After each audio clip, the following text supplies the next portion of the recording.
नमस्कार मित्रों। आज हम एक बहुत ही गहन और महत्वपूर्ण विषय पर बात करेंगे, सुंदरता। जब लोग कहते हैं कि कोई सुंदर है, तो हमारा दिमाग तुरंत चेहरे, शरीर, बाल और आंखों जैसी बाहरी चीजों की तरफ चला जाता है।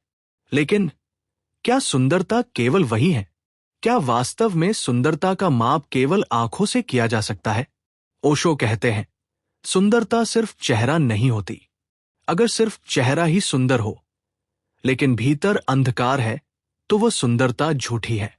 आप सोचिए, आप किसी को पहली बार देखते हैं और वह आपके सामने मुस्कुराता है।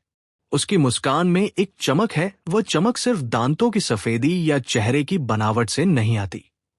ये अंदर से आती है। ये वो ऊर्जा है जो आत्मा से निकलती है।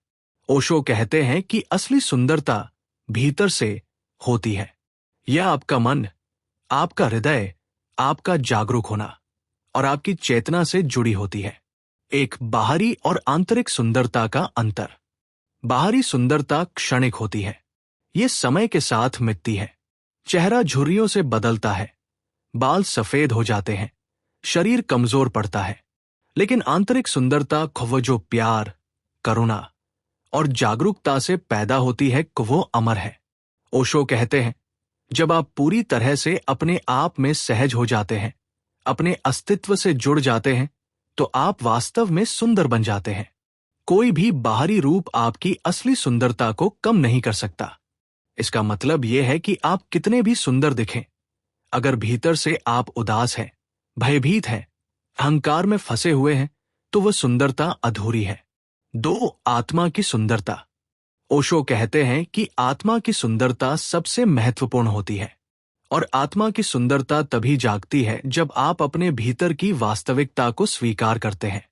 जब आप अपने डर, अपने गुस्से, अपने अहंकार और अपने मोह को समझते हैं और उन्हें छोड़ देते हैं, तभी आपकी आत्मा की सुंदरता प्रकट होती है।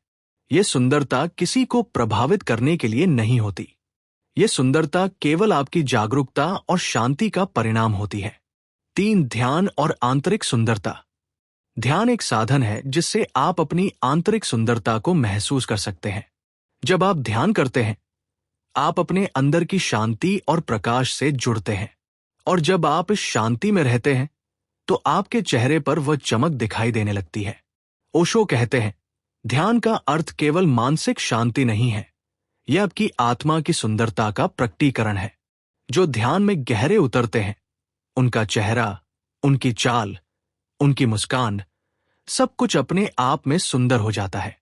4. करुणा और सच्ची सुंदरता। सच्ची सुंदरता करुणा में छिपी होती है। जब आप दूसरों के दुख को समझते हैं और उनके लिए मदद का हाथ बढ़ाते हैं, तब आपकी आत्मा की सुंदरता चमक उठती है। सोचिए, एक व्यक्ति जो बहुत सुंदर दिखता है लेकिन वह क्रूर है, और दूसरी ओर एक साधारण व्यक्ति है जो दूसरों के लिए हमेशा तैयार रहता है, मदद करता है, प्यार देता है। कौन अधिक सुंदर है? निश्चित रूप से दूसरा। ओशो कहते हैं, सौंदर्य का असली माप ये नहीं कि आप कैसा दिखते हैं, बल्कि ये है कि आप कैसा महसूस कराते हैं। 5. आत्म स्वीकृति और सुंदरता। ओशो हमेशा कहते थे कि जब आप स्वयं को स्वीकार करते हैं, तभी आप वास्तविक सुंदरता को अनुभव करते हैं। हम अक्सर खुद को दूसरों की नजरों से आंकते हैं। अगर कोई कहे कि आप सुंदर हैं, तो हम खुश होते हैं। अगर कोई कहे कि आप सुंदर नहीं हैं, तो हम दुखी होते हैं। लेकिन असली सुंदरता वह है जो आप स्वयं में देखते हैं। जब आप अपने शरीर, अपने मन और अपने अस्तित्व को पूरी तरह स्वीकार करते हैं, तब आप स्वतंत्र हो जाते हैं। और स्वतंत्रता ही असली सुंदरता है। 6. जीवन में सुंदरता का अनुभव। ओशो कहते हैं कि जीवन में सुंदरता केवल मनुष्यों में ही नहीं, बल्कि हर चीज में है। पेड़ों में, नदियों में, सूरज में, चांद में और हवा में। लेकिन यह सुंदरता तभी महसूस होती है जब आपका मन शांत और जागरूक होता है। अगर आपका मन लगातार व्यस्त है, चिंता में है, डर में है, तो आप ये प्राकृतिक सुंदरता नहीं देख सकते। इसलिए आंतरिक सुंदरता का विकास करना जरूरी है। 7. प्रेम और सुंदरता। सच्चा प्रेम भी सुंदरता का स्रोत है। जब आप प्रेम करते हैं, बिना किसी शर्त के, बिना किसी अपेक्षा के, तब आपका आत्मिक प्रकाश फैलता है और वही प्रकाश आपकी बाहरी उपस्थिति को भी सुंदर बनाता है। ओशो कहते हैं, प्रेम वह जादू है जो इंसान को वास्तविक रूप से सुंदर बना देता है। कोई दवा, कोई ब्यूटी क्रीम, कोई सर्जरी कभी इसे नहीं दे सकती। केवल प्रेम और जागरूकता ही इसे पैदा कर सकते हैं। 9 अहंकार और सुंदरता। ओशो हमेशा कहते थे कि असली सुंदरता अहंकार से मुक्त होने में है। सोचिए, कई लोग अपनी सुंदरता को गर्व का स्रोत बनाते हैं। वे कहते हैं, मैं सुंदर हूं, इसलिए लोग मुझे पसंद करते हैं। लेकिन यह सिर्फ बाहरी दिखावा है। असली सुंदरता अहंकार में नहीं रहती। अहंकार जब अंदर से बाहर आता है तो वह आपके व्यक्तित्व को कठोर और रूखा बना देता है। यह मुस्कान को नकली बना देता है, आंखों की चमक को बुझा देता है। ओशो कहते हैं, जब आप अपने अहंकार को छोड़ देते हैं तभी आप असली सुंदरता को देख सकते हैं और तभी लोग आपकी सुंदरता को महसूस कर पाते हैं। इसका मतलब है कि सुंदरता केवल आकर्षण नहीं है, यह स्वाभाविकता और सादगी में है। 10 जीवन के छोटे छोटे अनुभव और सुंदरता। सौंदर्य को हमेशा बड़े रूप में देखने की आवश्यकता नहीं है। अक्सर असली सुंदरता छोटी चीजों में छिपी होती है। सुबह की पहली धूप में, बारिश की बूंदों में, किसी के ईमानदार हंसने में या किसी के आंखों में सच्चाई देखने में। ओशो कहते हैं, अगर आप जीवन को पूरी तरह से देखना सीख लें, अगर आप हर पल में मौजूद हो जाए, तो आप पाएंगे कि दुनिया सुंदरता से भरी हुई है। यह सुंदरता केवल देखने वाले की आंख में नहीं, बल्कि उनके जागरूक दिल में है। यानी जब आपका मन शांति और जागरूकता में होता है तो आप हर चीज में सुंदरता देख सकते हैं। 11 आभार और सुंदरता। आभार भी सुंदरता का एक बड़ा स्रोत है। जब आप जीवन में आभारी होते हैं, हर छोटी चीज के लिए धन्यवाद महसूस करते हैं, तब आपकी आत्मा में प्रकाश फैलता है। ओशो कहते हैं, आभार वह चाबी है जो आपके अंदर के दरवाजे खोलता है। जब आप आभारी होते हैं तब आप खुद को और दूसरों को सुंदर पाते हैं। यह सुंदरता केवल चेहरे की नहीं, बल्कि आपके पूरे अस्तित्व की है। 12 बच्चों और सच्ची सुंदरता।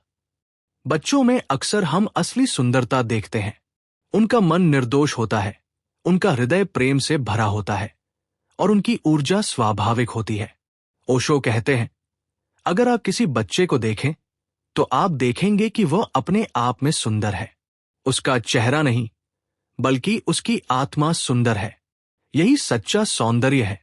इससे हमें यह सीख मिलती है कि सुंदरता केवल दिखावे में नहीं है, बल्कि स्वाभाविक और निर्दोष होने में है। 13 मानसिक शांति और सुंदरता। हमारी मानसिक स्थिति भी हमारी सुंदरता को प्रभावित करती है। जब मन शांत होता है, डर और चिंता से मुक्त होता है, तब वह सुंदरता स्वतः प्रकट होती है। ओशो कहते हैं, यदि आप भीतर से शांत हैं, तो आपका चेहरा, आपकी चाल, आपकी मुस्कान, सब कुछ प्राकृतिक रूप से सुंदर बन जाता है। कोई मेकअप, कोई जिम, कोई सर्जरी इसे नहीं ला सकती। केवल आंतरिक शांति ही इसे जन्म देती है। 14 करुणा और सेवा का महत्व। सच्ची सुंदरता उन लोगों में होती है जो करुणा और सेवा में विश्वास रखते हैं। किसी भूखे को खाना खिलाना, किसी दुखी का हाथ पकड़ना, किसी की मदद करना बिना किसी लाभ की उम्मीद। ओशो कहते हैं, जब आप बिना स्वार्थ के सेवा करते हैं, तब आपके भीतर की सुंदरता खिलती है और ये सुंदरता दूसरों के दिलों तक पहुंचती है। ये दिखाता है कि असली सुंदरता केवल आत्म केंद्रित नहीं होती, ये सभी जीवों के लिए जागरूकता और प्रेम में प्रकट होती है। 15 ध्यान और सुंदरता का दैनिक अभ्यास। आप आंतरिक सुंदरता को विकसित करने के लिए ध्यान और आत्म संवेदनशील अभ्यास कर सकते हैं। सुबह 10 मिनट ध्यान करें। अपने शरीर की हर अनुभूति को महसूस करें।